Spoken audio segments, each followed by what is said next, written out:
So I got married in 1998 to my first husband. We unfortunately got a divorce in 2006. In 2008, I met my second husband, who became my abuser.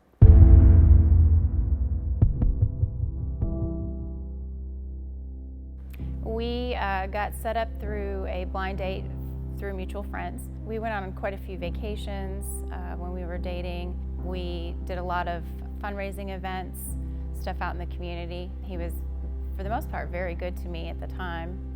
Right after we got married, the dynamic was completely different.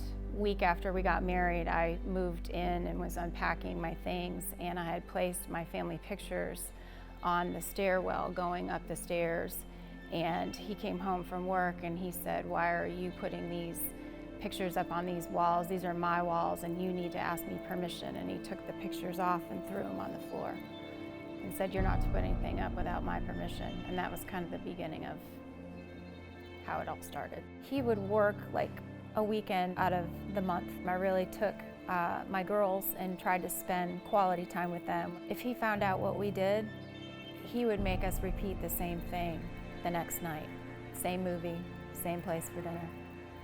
And so we finally got to the point where we didn't tell him what we were doing or where we were going. And that's when I found out that he had a tracker on my phone. And that's another sign that led me to believe that things were gonna be crazy. He was becoming more physical. He was showing up at my classes, locking me out of the house, stealing my car to the point where I had no transportation. I was completely shocked, and a lot of times I questioned myself, am I going crazy or is this normal? And so I would discuss this with some of my friends at church, and they suggested that I leave, and it's just not that easy. You just can't just say you're gonna up and leave because it gets worse. The abuse gets worse. We had gotten into a very big disagreement, and he had hit me pretty hard to the point where I blacked out. He hit me very hard in the head. I knew that I had to leave, but I knew that I had to be very careful about how I did it. A woman from my church at the time had said to me, "Candace, I'm gonna check around about domestic violence and shelters, and maybe there's some place or somewhere that you could go." So she made some phone calls, and she wound up talking to Bridges in Williamson County. They told me they had a room for me and my children, and they said, "We need you to come Thursday." And I said, "I can't come Thursday because he's off of work. I have to wait till he's at work." And they said, "Okay, that's fine. We'll hold the room for you, but you'll have to come, Friday." So I said, "Okay." I think what was completely instrumental was them helping me create an exit plan to get all of the things, in motion or organized, because when you're dealing with this type of a situation, you don't always remember how to do it or what to do it, and you're extremely emotional because you're sad because this is your husband and this is the love of your life, and you just didn't think that this could happen to me or to anybody for that matter. Right after I left, it was very, very scary because I didn't know how I was going to make it. Did I make the right decision? What's going to happen now? Am I going to be able to survive on my own? Am I going to be able to get through this situation? Because literally, I was cut off from everything. So what I had was what I was able to take in my car, and then, the little bit of money that we could take when I left. Having to reinvent yourself all over again was very difficult. The uncertainty was very scary. But it was through Bridges that I realized the resources and the relationships that they have in the community that helped me with that outreach to be able to say, "Candace, you can do this." They also provided resources for our family for over 2 years, whether it was at Christmas or Thanksgiving, and they sponsored our families. I remember when I first left, for the first couple years, I couldn't afford to do Christmas for my children, and they did that. They supported our family. We grew our family by 3. I started fostering about 2.5 years ago and just adopted my sibling group of 3, hoping that, to be able to impress upon people that there is life after things happen, tragedies come forward, but People are going to help you overcome the tragedy that you're going through. And a lot of people, I think, have the impression that domestic violence or abuse happens in a certain income bracket. Well, my husband made six-figure income, so it can happen to anybody at anywhere at any time. I was able to gain the confidence and believe in myself that I was okay and that what I was doing by leaving was the right thing to do for myself and my family. So I really owe everything I have to Bridges, because if it weren't for them, I don't know if I would have been so strong in the end, you know, to be able to pick myself back up after having to deal with that. Thank you. Because of your support, Bridges has made an incredible impact on mine and my children's life.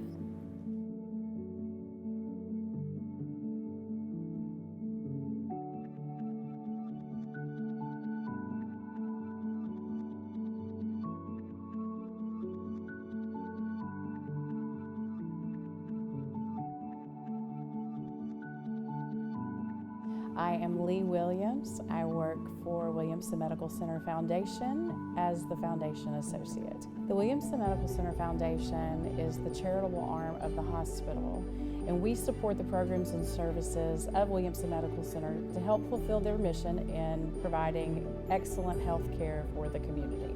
In 2005, a Vintage Affair began to support Williamson Medical Center and the neonatal intensive care unit, and actually enabled us to have a NICU by their support.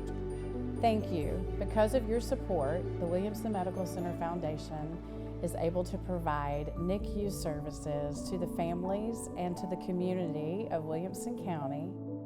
I'm Marcus Stamps, Executive Director, Davis House Child Advocacy Center. Davis House provides investigative and healing services for children who've been experiencing abuse. Our goal is to help them journey from victim to survivor and work with them through the entire healing process. Children first come to Davis House following an allegation of either sexual or severe physical abuse. Our role is to provide services that will help them deal with the trauma of abuse, help hold perpetrators accountable, and really focus on these children becoming what they've always wanted to be right now, which is just a child. Davis House has been fortunate to be a beneficiary of a Vintage Affair for a long number of years. Collectively, we help these children smile again and know that they're going to be all right. Thank you. Because of your support, Davis House has made a difference in the lives of children in our community who have experienced the trauma of abuse. My name's Brandy Blanton. I am the new Director of Development for High Hopes Development Center. The mission of High Hopes is to equip children, youth, and their families with the skills that they need to achieve success, and that's done through our preschool, which also includes kindergarten, where we educate developing children alongside children with special needs. We also have a therapy clinic which provides speech, physical, occupational, and feeding therapy for children birth to 21 years old. We've been a partner with the Vintage Affair many times through monetary donations. They actually provided a meeting room for our therapists and our educators so they can have a quiet place to meet with families. And then recently we've had donations that have helped us with scholarships. And personally, I'm very charged about High Hopes because I have a granddaughter with special needs, and they've totally changed the trajectory of her life. Thank you. Because of your support, High Hopes has made a difference in the lives of thousands of families and children in Williamson County. I'm Chris Whitney. I'm the founder and executive director of One Generation Away. Instead of food being thrown away that's perfectly good and perfectly edible, we are allowed to go rescue it from grocery stores. Most food we get is in date. We receive a lot of produce, fresh produce, like a pallet full of broccoli that was pristine and beautiful, and blueberries and strawberries and bananas, and we just get stuff it's fantastic. And then we take it to impoverished neighborhoods, we take it through social workers in the school systems, housing projects, places like that, we get to deliver the food to it. The Vintage Affair is so well known, a tremendous organization here in Franklin, and so that awareness, with us being partnered with it, will bring more awareness to what we do, which will allow us not only to procure more food, but it'll probably open doors for us to feed more people. People that didn't know about us also, that they could receive food, will now know we exist. Thank you. Because of your support, One Generation Away will be able to procure more food and take care of families that are suffering from a lack of food. My name is Julie Sutton. I'm with the Williamson County Foster and Adoption Care Association. We're just a support group to help foster parents know that they're not alone in their journey. We offer resources to foster parents, whether it be maybe clothing allowances or if you get a large sibling group. As of November 2018, we had about 102 children in foster care in Williamson County. Our partnership with the Vintage Affair will help provide clothing allowances for children coming into care in emergency situations.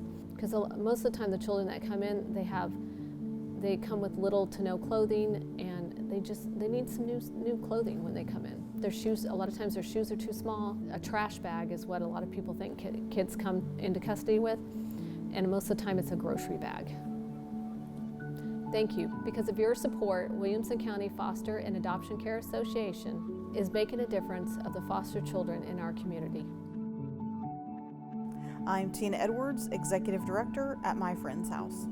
So My Friend's House is a group home for vulnerable teenage boys that can't go to their own home because it's unsafe for them. So My Friend's House provides for all the basic needs of the residents of our facility: food, clothing, transportation to school. We provide education. We provide resources for youth to overcome the adversities that they've had in their lives. And we provide ways for them to seek what it might be to become a productive member of society. Yes, it can be rough housing, and sometimes there's language because there's 8 teenage boys, but at the end of the day, I think it feels a lot like home.